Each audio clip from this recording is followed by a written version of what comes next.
Actually, I'm very glad to follow the previous speaker because, first of all, I'll declare myself, I am a nationalist, I'm not an internationalist. I've already lost 4 countries that I call home. The countries I speak of are Kenya, what was Tanganyika, what was Rhodesia, and what is still currently called the Republic of South Africa. They've all been home to me. We've lost them. They're gone. Victims of internationalism, the plundering of their mineral resources, and so goes. Probably some of the things I'm going to say to you today are going to offend you. My speech today, I think, on your program is entitled Goats Down Under. And it's pretty apt. And of course there are exceptions to any general rule. But if you want to save this nation of yours, you're going to have to become nationalists. You're going to have to get over the fence. You're going to have to do something.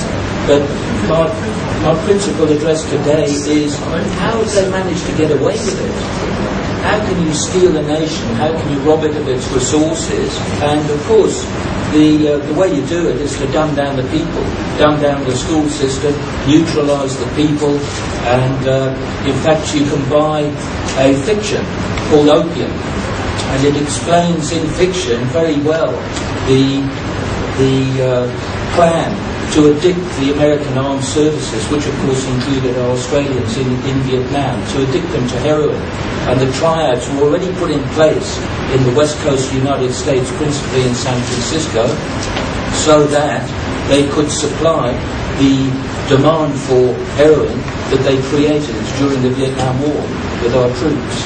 And from there it spread right through the white Western world. It has been used to subvert and destroy nationalism in many countries. And I'm speaking now as an Australian nationalist, so I'm principally concerned with the problem here in Australia. We might not be able to do much about what occurs in the United States and other countries, but we should certainly be able to do something about what's occurring in this nation. And today, not much is being done. Basically speaking, you can say the Liberal National Coalition, whatever you want to call them, catastrophe, whatever, have had a principled stand against drugs. They're saying basically illicit drugs are wrong, that it is an offence, and they've done everything except try to fix the problem. It doesn't fix a problem if you take a drug-addicted person out of a vehicle or wherever they've been detected using their drugs. Could be a smash, and a lot of road crashes are due to drug addiction.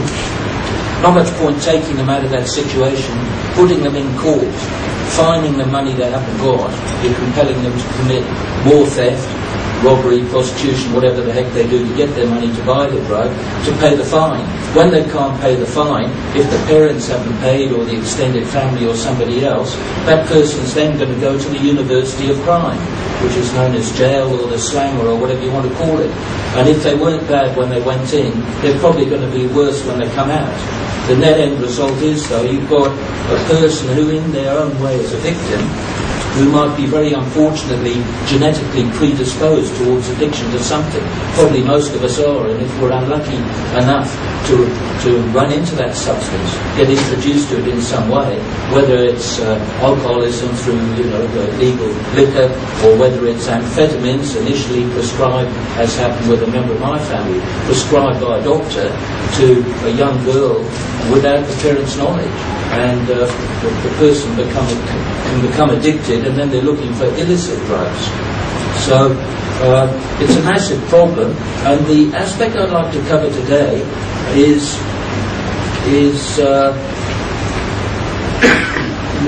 why has this been allowed to occur? And I believe, strangely enough, it fits very neatly with the previous speaker, because you can't just take over a nation. This nation should be, of all nations on God's earth, this nation should be independent. We still feed 120 million people, yet we've only got round figure about 20 million people here. They ain't going to starve us into submission, are they? How can they? We'd all die overweight, and a lot of us are, because this is now the fattest nation on earth. So they can't use that threat. There's not one European country, I think, that really feeds itself. Yet we feed, probably 10 people for every Australian in existence. We actually, as a nation, export enough food to feed them. So, again, they use the same principle as they used to undermine the fundamentals in American society. They infiltrate the media. They destroy the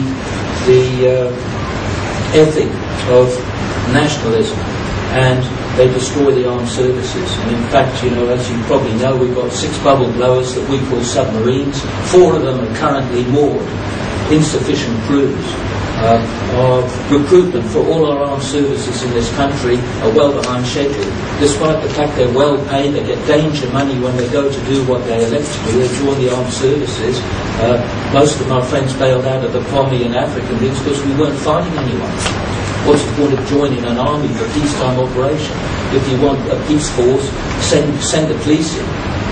We've got too many of those who are policing the roads and not doing the crime job. But if you don't send your combat troops in as peacekeepers, it's a fundamental mistake. But I'll diversify. So I want to explain to you, first of all, why this country is so important to the rest of the world. It's not just a source of food. They're not just robbing us of our mineral resources. In actuality, this country is a prime centre of money laundering. And I'm probably well qualified to speak on this. I'm not a highly educated man, but I did spend many years in casino operations. I helped set up the surveillance on the Townsville casino. I helped train the surveillance operators there. I know all the dirty tricks in casinos, and of course, consequently, I understand money laundering. The last time I bothered to check, 5 of the current Australian casino managers, I think we're 14 casinos at the moment, give or take one, it might be 15 now. They actually trained at West Point, where I was originally imported to help train the first set of dealers. I arrived actually December the 1st, 1972, the day Gough Whitlam took power in this country. And I helped train all the original dealers and inspectors at West Point Casino. I then ran the only legal baccarat game in Australia at West Point Casino, and for its first years from the inception. And I was that disgusted after a term of government by Whitlam and then Malcolm Fraser that I quit, and I went back to Africa. I preferred to have gone back into the forces and perish over there than be this slow strangulation of international socialism that I see occurring here. And unfortunately, when I got back, I used to deal at general level in South Africa. I found that the South Africans had been complicit with the betrayal of the Rhodesians, but anyone who will betray his best friend is going straight down the same burden. And it's basically the domino theory still applied. They now have taken Africa and its resources. The Chinese are in South Africa now. They built the Tanzan Railroad. I used to operate military intelligence. So I'm actually from Kenya and then Tanganyika. And I was doing work for the southern countries, Rhodesia and South Africa, before I'd even been there. And anyway, we've lost there, and I promise you this nation is the next target. Right? How are they getting away with it? It's a one-word answer: drugs. Be they licit or illicit, whether they're prescribed medically legally or supplied illegally. The fact is, this nation has a mammoth problem, and I'm round figuring everything. And since Major Brian Waters is no longer in the position, and I no longer have his phone numbers, I don't have current up-to-date news, but Waters was our delegate to the United Nations Anti-Narcotics, whatever it's called, and prior to that was a Salvation Army Major who was one of the leaders of probably the most effective single organisation in this country on the sharp end of drugs. They're out there in the streets, decent, dedicated people doing a magnificent job. And I used to get my figures from Brian Waters, and I was privileged to get that, and I've always used them, but my information's old now. My source of reference is normally the Australian newspaper. If they're wrong, I'm wrong. But generally, when they give figures, they're conservative. Sometimes you've got to read between the lines. I subscribe to Time